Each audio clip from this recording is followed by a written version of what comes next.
Today we'll be looking at various kinds of hand stitching, or should we call it hand weaving, in making various kinds of shoe designs, especially the loafers, the slip-ons, and the moccasin designs. Now, there are various, I posted a picture on my Facebook page and someone asked me to teach us how to hand weave that particular designs. But before we proceed, I'd like to let us know that there are various kind of hand stitch. We have the kind that we call, the whip stitch. The whip stitch is the one we usually use for moccasins. If you see a moccasin shoe, the stitches go over. It's locally called the kiss weaving, but it's a kind of stitch that goes over.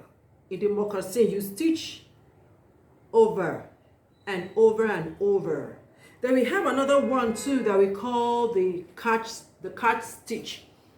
That one goes X, it's called the catch stitch. But what I'll be showing us today is what we call the, you could call it the back stitch, but it's a little bit more than the back stitch because you go to the front, you go back and back more before you go forward again. So I should just call it back front stitch. All right, so this is what we're trying to do. This is the pattern we're working on. If you see this, you understand. It's a hole cut pattern. I have perforated and made the holes already. Now, this is what we are trying to do. This is already a finished work of hand stitching. If you can see this, you can see I already hand stitched this. Yes, this is the back of it. The hand stitching. So I'll be showing us how to hand stitch this particular design. And for this lesson, we'll be needing, of course, we will need a wax thread. They are sold in the market. You can buy, they are retailed too. Like this one is 100 naira worth of it. So you can buy, if you can't afford to buy the whole of it, you can just retail what you need. I have them in various colors. So because we're working on white and I want to use a white wax thread for the stitching, so I'll just go ahead and use the white. I'll keep this aside. You will need a shoelace. A wax shoelace. Wax because you need the strength. Some people use, depending on what you want to achieve, some use bigger laces, or should I say bigger whatever, but I use shoelace. If you want the bump in front bigger, you would have to use something bigger inside of it. So but I'm going to be using shoelace for this. Then you will need either a stitching or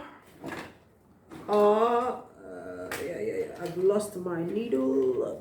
Yes. You can either use a stitching awl or a needle. Now, for the purpose of this class, I will use a needle because this is a bit more complicated if you do not know how to use it. But for a start, we will use this one. I use both of them, whichever one, but for a start, to help you understand, we'll use this one, which is a needle. We'll be needing, what else do we need? We will need, of course, contact cement, which you call gum. We'll need your gum brush. Now, to do this, you will need to, first of all, apply glue, contact cement to the back, lightly, so that it doesn't, so that the glue doesn't penetrate the front of it. So you're going to, that place you punched in the middle of it, you're going to put a little bit of contact cement inside there. Now, I don't apply gum on my table, so I have a board for applying glue. So you just go ahead and apply just a little bit of it around it, just like this. Then the shoelace too, you have to apply glue on it. So, the shoelace usually has that pointed part of it, you just take a pair of scissors and cut out that part at the tip. Then you now apply glue round it on the shoelace this way. Now it's very important to let us know that you do not perforate from the back of your leather. You have to perforate from the front. If you perforate from the back, it's not going to give you a smooth surface. And sometimes, depending on the leather you're working with, it will show some rough edges at the, that area where you perforate from the back. So you have to perforate from the front. While this is drying up, we'll go ahead. Okay, let's wait a bit. Now, when this is a bit dry, you are going to, from the beginning of the point where you perforated, you're going to use this shoelace and try to put in between. There are two, you see, here, the shoelace has to go inside. This is the back of it. It has to go inside at the middle of it. So we'll just go ahead and do that. From the beginning of perforation, you're just going to target the middle of it and go this way.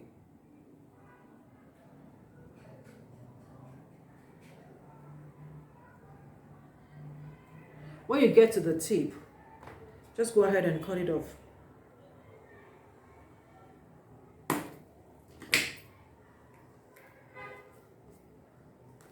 You're going to get something like this. This is the back.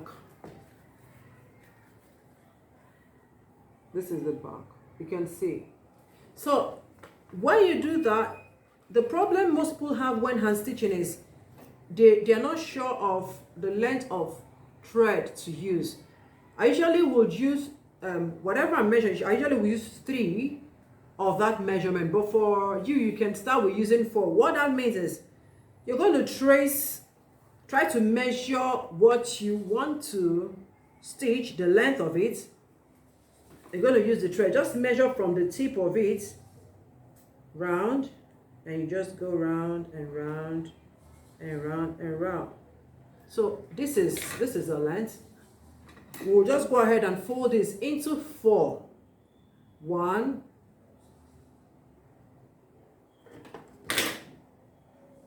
2, 3, and 4. So it means that this should be sufficient for us to hand stitch. This is what we have. It's long, you can use 3, but like I said, for the purpose of this class, we're just going to use 4 of it. Now, just go ahead and thread the needle.